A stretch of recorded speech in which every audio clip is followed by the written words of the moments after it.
दोस्तों आपने थंबनेल में बिल्कुल सही देखा है, इनके बिना अंग्रेज़ी नहीं बोली जा सकती। क्यों नहीं बोली जा सकती वो अभी बताता हूँ। इनको नाम की जगह यूज़ किया जाता है जैसे हम कहते हैं ना, हम बार-बार नाम तो नहीं लेते किसी का, नाम ले भी नहीं सकते। हम कहते हैं आप, वह, यह तो इस इन्हीं की जगह पे इनका यूज़ किया जाता है। तो क्या हम वह, यह तुम, आप इनके बिना अंग्रेजी बोल सकते हैं? नहीं ना। तो इसी के लिए इनको सीखना बहुत ज़रूरी होता है। तो चलिए शुरू करते हैं। दोस्तों सबसे पहला प्रोनाउन है आई। आई का मतलब होता है मैं। जैसे फॉर एग्ज़ाम्पल, मैं वहाँ जा सकता हूँ। I can go there. मैं तुम्हें बता सकता हूँ। I can tell you. मैं वहाँ जाऊँगा। I will go there. तो इस तरह से आई का इस्तेमाल हम करते हैं। अभी एग्ज़ाम्पल देखते हैं। आई एम अ स्टूडेंट, मैं एक छात्र हूँ। यू, यू का मतलब होता है तुम या आप। अंग्रेजी में यू ही आता है, भले ही हिंदी में हम कहते हैं आप या तुम। चलिए एग्ज़ाम्पल देखते हैं। यू आर माई फ्रेंड, तुम मेरे दोस्त हो और तुम ये कर सकते हो। You can do this. और तुम्हें आना चाहिए। You should come. इस तरह से। दोस्तों अगला है ही का मतलब होता है वह।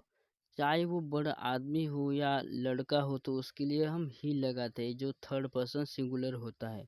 तो चलिए एग्जाम्पल देखते हैं। ही प्लेज क्रिकेट, वह क्रिकेट खेलता है। वो ये कर सकता है। He can do this. चलिए आगे बढ़ते हैं। शी का मतलब होता है वह, लेकिन इसे लड़की के लिए इस्तेमाल करते हैं। एग्जाम्पल देखते हैं। शी इज़ अ टीचर, वह एक शिक्षिका है। दोस्तों अगला है इट। इट का भी मतलब होता है यह या वह, लेकिन इसे निर्जीव वस्तु के साथ यूज़ किया जाता है जैसे जानवरों के साथ, कोई वस्तुओं के साथ, इस तरह से। चलिए एग्जाम्पल देखते हैं। It is a book, it is a dog, it is my pen, इस तरह से। चलिए आगे बढ़ते हैं। वी, वी का मतलब होता है दोस्तों हम।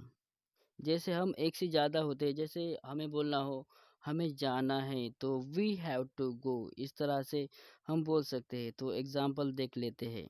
वी आर क्लासमेट्स, हम सहपाठी है।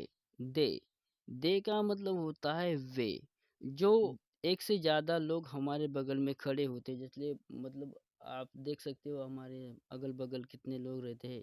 तो अगर हमें विशाल इशारों में कहना है कि वे लोग हैं, so they are people, they are going, they are doing this, they can do this, इस तरह से। दे आर माई फ्रेंड्स, वे मेरे दोस्त है। अब मान लो आपके सामने 3 दोस्त खड़े हैं और आपको किसी को बताना हो कि वे मेरे दोस्त हैं, तो आप इस तरह से कह सकते हो। They are my friends, they are they have come here to meet me. वे यहाँ मतलब वे मेरे दोस्त हैं, वे मुझसे यहाँ मिलने आए हैं। तो चलिए दोस्तों आगे बढ़ते हैं। दोस्तों अगला है मी। मी का मतलब होता है मुझे। एग्जाम्पल, मुझे जाने दो, उसने मुझे ये बताया। मुझे वो दो, मुझे ये दो, और उसने मुझे भेजा था, इस तरह के वाक्य आते हैं इसमें। ठीक है दोस्तों, चलिए एग्जाम्पल देखते हैं। आई नो मी, मैं मुझे जानता हूँ। मैं का मतलब होता है आई, नो का मतलब होता है जानना, मी का मतलब होता है मुझे। तो मैं मुझे जानता हूँ। आई कॉल्ड यू, मैंने तुमको बुलाया या तुम्हें बुलाया। आई मीट हिम, मैं उससे मिला। ही का मतलब हो जाता है हिम, हर। जो शी था उसका हो जाता है हर, मतलब उसे। आई नो हर, मैं उसे जानता हूँ। आई लाइक इट, मैं इसे पसंद करता हूँ। जो इट होता है इसका कोई बदलाव नहीं होता, इट का इट ही रहता है। ठीक है दोस्तों। अस का मतलब होता है हमें।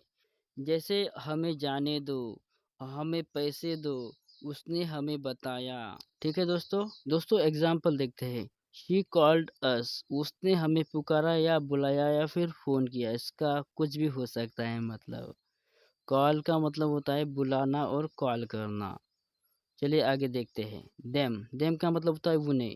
ये दे से बन के देम हो जाता है, मतलब उन्हें। तो एग्जाम्पल है। आई हेल्प्ड देम, मैंने उनकी मदद की। मैंने उनको बुलाया था। आई कॉल्ड देम, मैं उन्हें बुलाऊंगा। आई विल कॉल देम, मैं उन्हें बताऊंगा कि तुम क्या बोल रहे हो। I will tell them what you are saying to me. दोस्तों आज की इस वीडियो में हमने सीखा है सब्जेक्टिव और ऑब्जेक्टिव प्रोनाउंस।